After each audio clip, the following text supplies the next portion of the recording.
Pingo jechuu isaa toluma afaan Oromoo sii galaa raasi. Suk. Dhaabbadhu kaduma shaayye. Yaa ani si jaalachuu kiyya yaada kiyya walabaan ibsadha. Innaa gaafita kaasi gaafadhamu karaa gabaabaa. Salaam alaikum. Dhaggeeffadhu siifan hima karaa gabaabaa nati jettu hin jiru karaa ofitti amaneen ibsadha yaada kiyya. Bade ka hayyee ibsadhu. Akka danda'ame osoo wal cunqursuu baanne osoo wal qusanne. Hayyee rakkoon qaba hayyee. Miira keessa seenu moo tasgabbaa'ee ibsadhu yaada kiyya. Laa tasgabbaa'ee ibsatta malee akkam miira gaa. Yaa laali jaalalaa fi siyaasni wal fakkaata beekte saniif miira keessa seenu jiraani. Ammatti sii himee jira gaa waan silaa dubartiin laaltu masfartii dubartii fattaan ga'uwan. Waan gatteessanii ol kaasuuti waan yaada muraada namaa guutuuti waan mataa namaa ol qabuuti waan Oromoon qabdu waan Arsoomni qabdu watakka inshaallah namni waggaa takka eegee guyyaa takkitti iida jedhee kabajaa. Ati ji'a 12 yookaan guyyaa 335 mataa kee ol qabattee alhamdulillahi rabbil alamin yaa rabbi galanni keeti jedhaa jechuudha. Xiqqaash laal gammachuus ni qabaatta gaddas ni qabaatta. Ka ati gammachuu qabaattu guma itti gaafatamaa dhimma jaalalaa akkasuma ambaasaadara jaalalaati walitti dabalamuun kee hedduu si gammachiisa hedduu si boonsa bara baraan gammachuun jiraata. Wanti si gaddisiisoo jiraatte ati amma hoo tilmaamu umriin kee waggaa 18 irraa hanga 25 jidduu jira yoo dogongorellee dhiifama. Rakkoon qabu adiidha yee. Yaa wanti si gaddisiisu waggaa 20 laali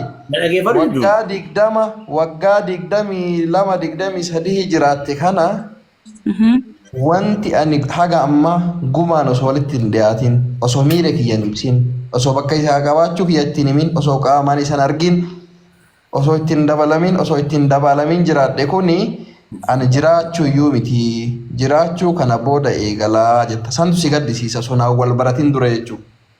Akkan hayyee.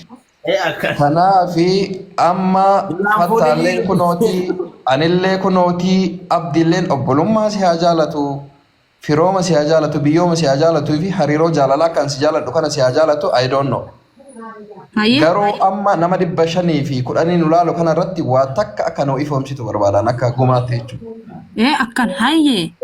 Dirreelleen kunooti eeboolleen kunooti gaachanillee kunooti. Akkan waassa. Ani kana. Hayyee. Abdiilleen akka biyya aantee haadha mana kanatti nama bareedu wal ga'ee beeta warra kun. Miira keessaa ba'i. Ani? Miira keessaa ba'i lubbuyyee. Laa miira keessa hin jiru wallaahi.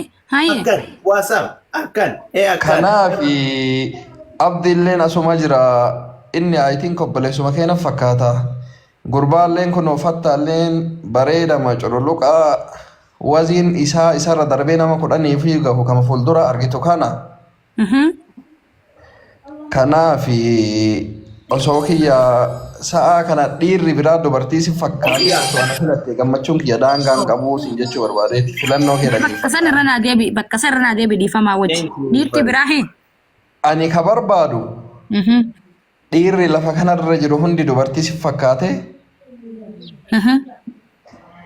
ani mootii jaalalaa kee ta'ee yaada muraada kee guutee mataa ol si qabee bara jireenya kee guutuu laphee gammachuutiin akka jiraattu filannoon kee akka ana ta'u nama 500 wayii kanarratti waa'ee kiyyaa kana xiinxala akka kennitu barbaadaan amma si malee namni hin jiru ati dhiiraa ati goota jaalalaati uffannaan kee tokkoffaadha si malee ijji lafa nan argitu nyaanni na didee even yeroo salaatuuf rukuu abuullee gumaa akkati jettu fedha jechuudha. Wayna koo maanta argata hayyee. So amma yoo dongoruu baadhee naalaaf illee namirqaaf illee na fakkaata beektaa? Ati jechuun bargumaa lubbuuti yaade. Ani moo. Zirru. Bareedaa dhiifamaa hojjeessi gaafadhu. Yaa na gaafadhu. Mee amma akka nama tokkootitti yoo dhugaa dubbannee mee eessuma na jaalattee eessa walagarree eegaa fakkeenyaaf amma irraa naa ibsuu dandeessan. Tiitoo kiyya jala seentee na laalti moo innaa walitti bisneen jirru innaa eessatti na agarti.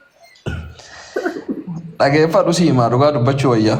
akkanuma dhugaa tokkotti lubbuyee dhugaa tokko. Tokkoffaa Lubbuyyeen jiraanti lubbuun keessi haa jirtu. Zirriu.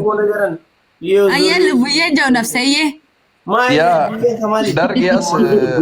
dargiyaas abbattuu fi iyyata jedhanii carraa kanaan namoonni 600 bilisaan ulaalaa jirtan kuni fooloo na godha hundumti keessan fattaatti naa himigaa.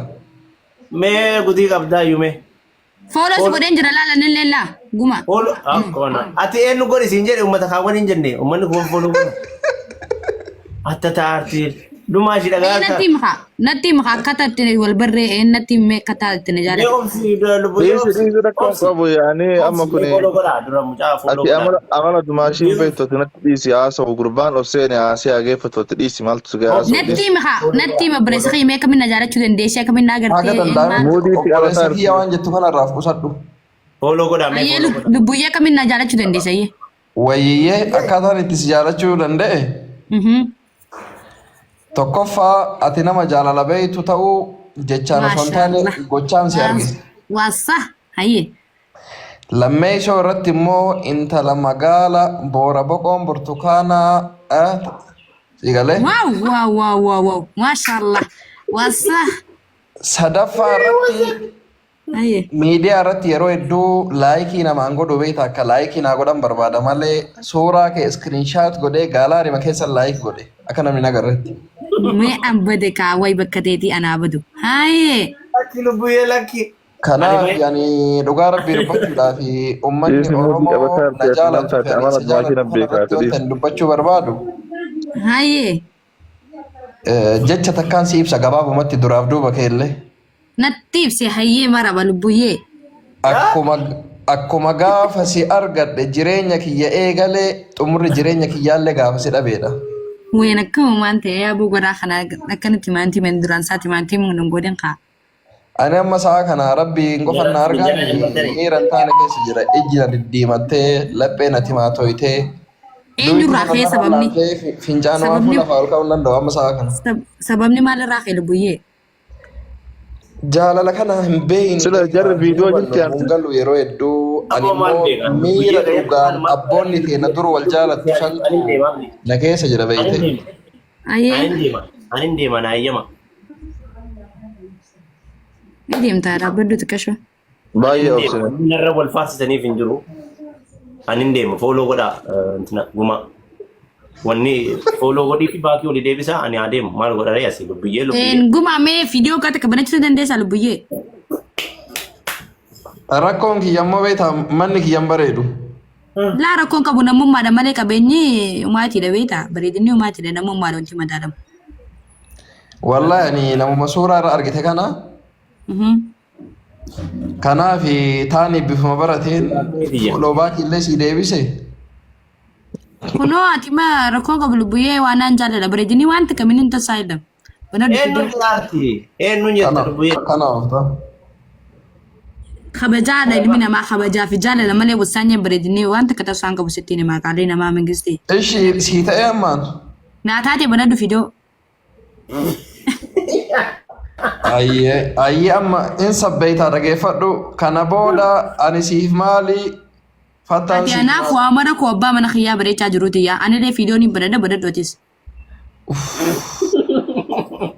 kuno iida ammumarraa eegaleen alhamdulillahi rabbil alamin kaayyoon kiyya galma ga'e oromoo irin Maashaallah. Addunyaa. Anillee suma daranii si yaadu jira wallaahi. eessuma jirta dhugaa rabbi amma tikeetii buuk godhee si erga Akkan. Wayii kanuma bakka keetii kanaan barbaadee dhabee milaan garra magaalaa hudduu jaabbatu. Khajaalate beeka gubaa jaalala. guyyaan naga yooma hamtuun galgala galoos gadin ciisu garaan gaggala Kan meeqa fiigee qabadde hulaa way. abboo hamtuun siif dhufte na keessa haa luftu Lakki lubbuyyee walumaanuu nurraa haftu hamtuun. aamin jedhibbo hamtuun sin argin Amiin. gumaan sin darbin Amiin. yaadaa muraada keessa haa guutu Amiin. yeroo bigaba Amiin. afran eebbaa buusaa Allah. intal qorii qaban gumaa eebbisi Amiin. akkasi alhamdulillah jaarraa meeqa booda jaalalaan bilisoome yaa rabbi galanni keeti Way kana itti garaan raasan qaama qalbii jirtu wallahi itti kana kan. Garaa maal siraasa kanaa laphee siraasa dhugaa rabbii. Jaalalaa fi kabaja qaba. Lapheen raastee duba wali galagalamne mi haayame zulu. Ani kana booda dubartiin hundinuu dhiira na fakkaatti. Mee wallahi jee. Dhugaa. Anillee si malee dhiirti biraa dhagaa gurraacha na fakkaatti. Ana ol biye. Alhamdulillahi rabbil alamin. Yaa rabbi galanni keeti. Waa bati shan ta'in. Amma eegafaadha. Gurbaan akkana alhamdulillah jee galata galchaa qaba. Haa isumarraa dhugaadha. Badeeka sirbi. Kunoo jaartis radda walde mee ammaa ol buyyee. Een radda walti. Een walii wallaalani ana awwaatamoo isa awwaatamaa ni giraana galee taa'aara. Een unni. Ani bar miira amma keessa jiru Waan kana. Waan fattaa dinqisiifattu illee waan na dinqisiifattu na fakkaataara. Yaa rabbi naa dhiisi. Ani immoo lapheen kiyya timaatima beektaa mamma ittiin wallahi jee mee masraa dhugaadha ammoo wallahi jechuun maqaa rabbii dibeeta mee wallahi billahi jee. Maal?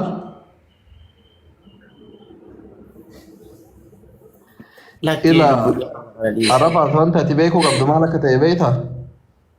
Usii yoo bakka dubbadda booda. Amma booda dubbaddu gumaa yedda fi yoo na jaalatte qaalee xiyyoo gootee fiidiyoo banaddu. Ani lapheen tiyya timaatima jedhi ammumarraayyuu waan ni kaasirraa qabna fakkaataa jira. Soo kanaaf jecha ibsachuu barbaaddus bakka naa qabdus miidiyaa fi lafarratti illee ibsachuuf duubatti hin deebiin kana booda adisii jira.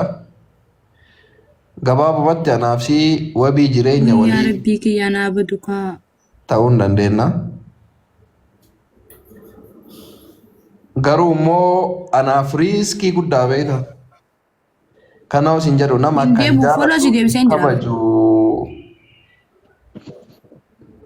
Kuno haadhi Sheek Ustaaz Fatiin nakomatuun isaanii oolu. Waa naa badu. Ani immoo aarsaan Innaa guddaan ammati gumaayyee na jaalata. nakomachuu caalu hin jiru. Gumaayyee. Salaam alaikum. Wayii fikirii. Waalaikum salaam.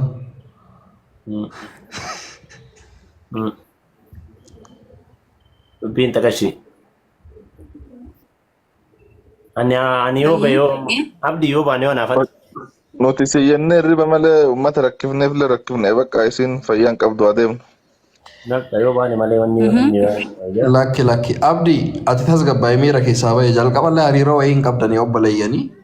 Fattaalleen kunooti anillee kunooti isiilleen kunooti akka jaaladhuun fiilingii na bira jiru ibsadhe fiilingii na bira jiru kaahu gaafii jaalalaan ibseef san isiilleen fudhatama argachiiftee kana booda ati abbaa warraa kiyya halaalaatii jette kun osoo isin dhageettan maal godheen? jette muree. Kun afaan isiitti dhageenya yoo isiin ani isin jaaladhu nama jaaladhu qabaa isin naan jette har'a La. yoo isin si jaaladhaa Dawaa shimaaya maa. yoo isin si jaaladhaa naan jette kun sa'aatii ammaa irraa kaasee kun isii malee jila kana nagartu. La. Maaltu laa?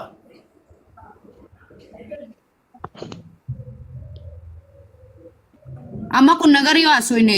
Baafattee wanti jettaami baafadhuuti bakka akkasii taa'e viidiyoo baradhu malee kun bakka dhiiraati bakka dhiiraan dhufin amma booda. La. Dumaacha salaam alaikum. Waalaikum salaam.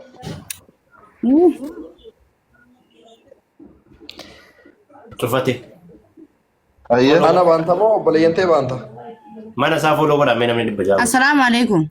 Guma. Waalaikum salaam. Kumaashee. Waalaikum salaam wa rahmatullah.